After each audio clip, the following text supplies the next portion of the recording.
सासू माँ की नई सहेली। प्रिया किचन में चाय बना रही होती है और सुमन ड्राइंग रूम में बैठकर मजे से टीवी देख रही होती है। तभी दरवाजे की घंटी बजती है। प्रिया, जरा देखना तो कौन आया है। देखती हूँ मम्मी जी। प्रिया दरवाजा खोलती है तो सामने पड़ोस वाली विमला आंटी खड़ी होती है। नमस्ते आंटी जी, कैसी हैं आप? मैं तो बिल्कुल ठीक हूँ बेटा, पर तेरी सास को क्या हुआ है? आजकल कहीं दिखती ही नहीं है। जब देखो तब टीवी के आगे जमी रहती है। अंदर तो आइए आंटी। अरे ओ दीपक की अम्मा, कहाँ हो? अरे बिमला, आओ आओ, क्या बात है, बड़े दिन बाद याद आई तुम्हें मेरी। मैं तो हमेशा ही तुम्हें याद करती हूँ, पर तुम ही गायब रहती हो और आजकल तो बाहर भी नहीं आती जाती। तबीयत तो ठीक है ना तुम्हारी? अरे तबीयत को क्या होना है, इस उम्र में तो कुछ ना कुछ लगा ही रहता है। मेरी छोड़ो, तुम ये बताओ कि क्या चल रहा है गली मोहल्ले में।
नमस्ते बेटा, मैं शारदा आपके बगल वाले घर में अभी 2-4 दिन पहले ही शिफ्ट हुए हैं।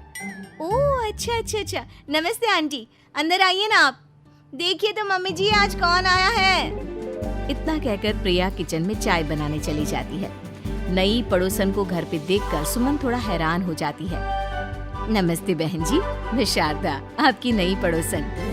अच्छा अच्छा, आप हैं हमारी नई पड़ोसन। आइए आइए, और बताइए कैसी हैं आप? जी बिल्कुल ठीक है। वो दरअसल घर पर छोटी सी पूजा रखवाई थी, बस उसी का प्रसाद देने चली आई। सोचा इसी बहाने नए पड़ोसियों से भी मुलाकात हो जाएगी।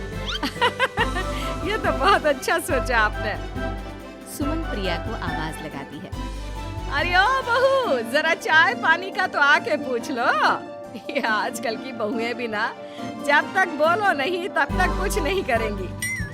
आई मम्मी जी। प्रिया चाय लेकर आती है। दोनों बैठकर चाय पीती हैं और खूब सारी बातें करती हैं। अच्छा बहन जी, अब मैं चलती हूँ, फिर मिलते हैं। अब तो आना जाना लगा ही रहेगा। शारदा के जाने के बाद प्रिया किचन से बाहर आती है। क्या बात है मम्मी जी, आप दोनों को देखकर तो लगा ही नहीं कि पहली बार मिल रही हो।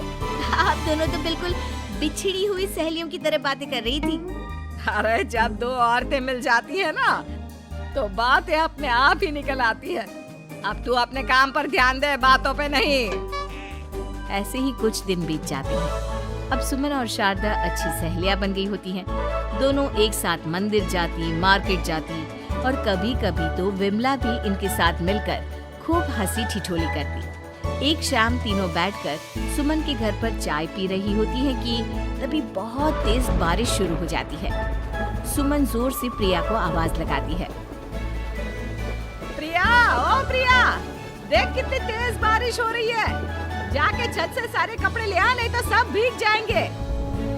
सुमन 2 बार आवाज लगाती है लेकिन प्रिया का कोई जवाब नहीं आता। शायद प्रिया कुछ काम कर रही है, इसीलिए कुछ जवाब नहीं दे रही। अरे काहे का काम, आराम फरमा रही होगी महारानी। तभी प्रिया बीमार हालत में अपने कमरे से बाहर निकलती है। हाँ मम्मी जी, क्या हुआ? मेरी तबीयत थोड़ी ठीक नहीं है ना, इसलिए आग लग गई।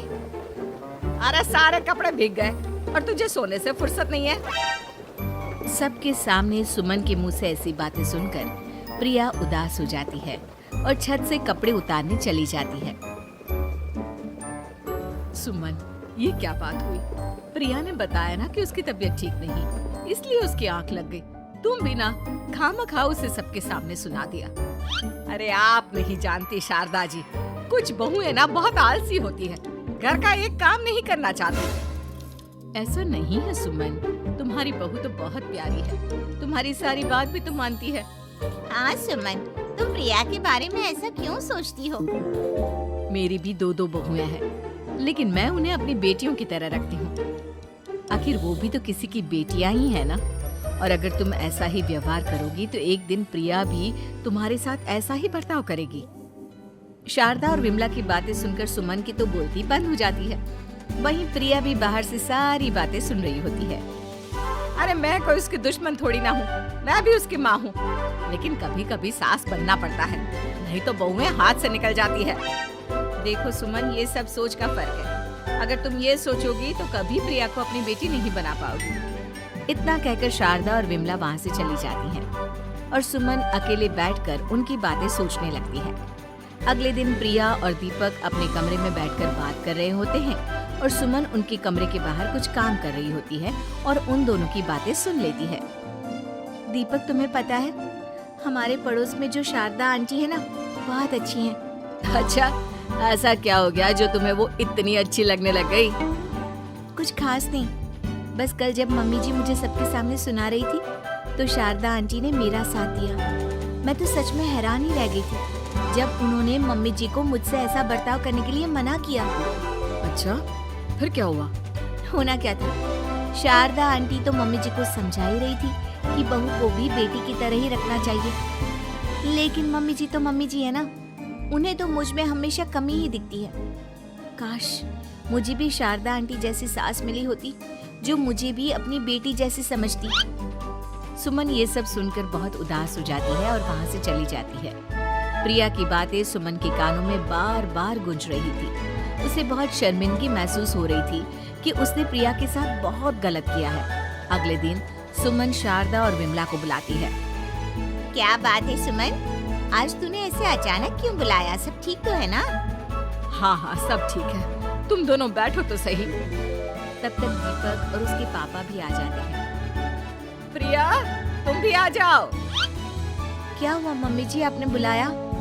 हाँ प्रिया बेटा, मैं आज सबके सामने तुमसे माफी मांगना चाहती हूँ। मैंने आज तक तुम्हारे साथ बहुत बुरा व्यवहार किया है, लेकिन तुमने कभी भी मेरे साथ बुरा बर्ताव नहीं किया। मुझे अपनी गलती का एहसास हो गया है, हो सके तो मुझे माफ कर देना। प्रिया अपनी सास की बातें सुनकर हैरान हो जाती है, उसकी आंखों में आंसू आ जाते हैं। प्लीज मम्मी जी, आप मुझसे माफी मत मांगिए, मैं भी आपकी बेटी ही हूँ। वैसे एक थैंक यू तो मेरी नई सहेली को भी बनता है, जिसकी वजह से मुझे मेरी गलती का एहसास हुआ। शारदा बहन, आपका बहुत बहुत शुक्रिया जो आपने मेरी आंखें खोल दी। हरी क्या सुमन, तुम भी ना। तो फिर इसी बात पर चाय और पकोड़े हो जाए? हाँ हाँ, क्यों नहीं।